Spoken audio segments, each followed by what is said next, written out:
नमस्कार, मैं श्रेया। खबरों के सिलसिलों में आप सभी का स्वागत है। बढ़ते हैं खबरों की ओर। मदरसों पर कार्रवाई को लेकर मायावती नाराज, सरकारी स्कूलों की गिरती हालत पर उठाए सवाल। बहुजन समाज पार्टी प्रमुख मायावती ने उत्तर प्रदेश सरकार पर मदरसों के खिलाफ भेदभावपूर्ण कार्रवाई करने का आरोप लगाया है। उन्होंने सरकारी स्कूलों में नामांकन में आई 22 लाख की गिरावट को चिंताजनक बताया।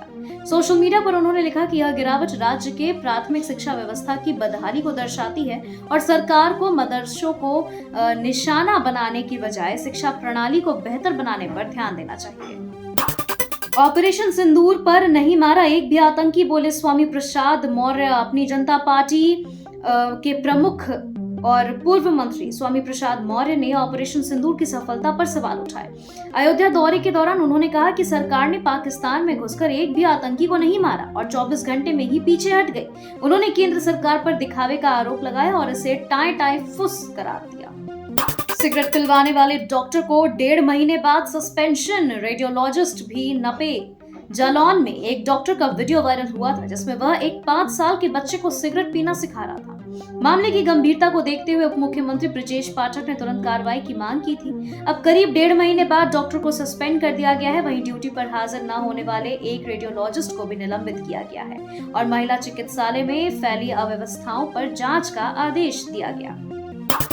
हिंदू मुसलमान कराते हैं, खुद के बच्चे विदेश भेजते हैं। केजरीवाल का तीखा हमला। पूर्व मुख्यमंत्री अरविंद केजरीवाल ने आपके नई स्टूडेंट विंग यानी एसएपी की शुरुआत करते हुए भाजपा और कांग्रेस को आड़े हाथों लिया है। उन्होंने कहा कि भारत की मुख्य धारा की राजनीति लोगों को धर्म के नाम पर लड़ाती है, जबकि नेताओं के बच्चे विदेशों में पढ़ते हैं। उन्होंने मौजूदा राजनीतिक व्यवस्था को देश की सभी समस्याओं की जड़ बताया।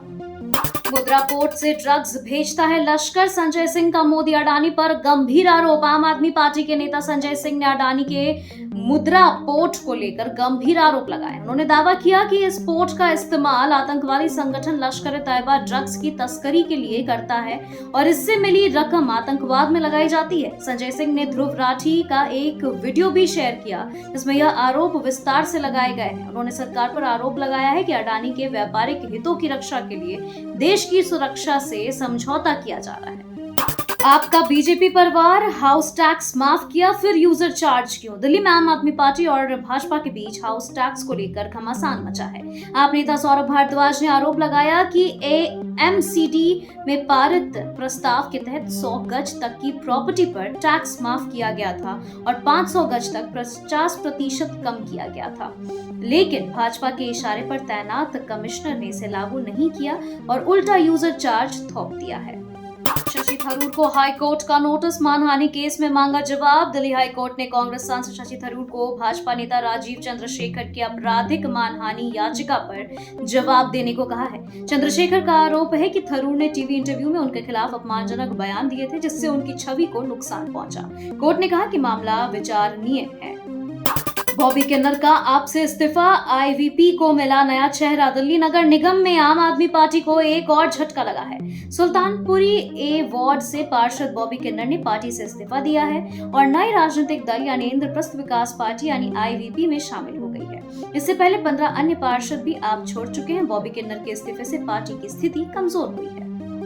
एमएलए फंड में कटौती पर आपका हल्ला बोल। भाजपा पर बोला तीखा हमला। आप विधायक संजीव झा ने आरोप लगाया कि अब उनकी सरकार थी तो दिल्ली में एमएलए फंड 15 करोड़ सालाना था, लेकिन भाजपा सरकार ने इसे घटाकर 5 करोड़ कर दिया है। उन्होंने भाजपा को भूखा भेड़िया बताते हुए कहा कि यह जनता के विकास कार्यों में रोड़ा अटका रहे हैं। आईवीपी के दावे से बढ़ा सियासी तापमान। निगम में उलटफेर के संकेत। बॉबी किन्नर के पार्टी बदलने के बाद आईवीपी सुप्रीमो मुकेश गोयल ने दावा किया है कि उनके साथ अब 16 पार्षद हैं। इस नए समीकरण से दिल्ली नगर निगम में सत्ता संतुलन बदलने के संकेत मिल रहे हैं। विपक्षी दलों के बीच जोड़ तोड़ की राजनीति तेज हो गई है। खबरों के सिलसिलों में फिलहाल इतना ही। बने रहे डिजिटल इंडिया न्यूज के साथ। नमस्कार।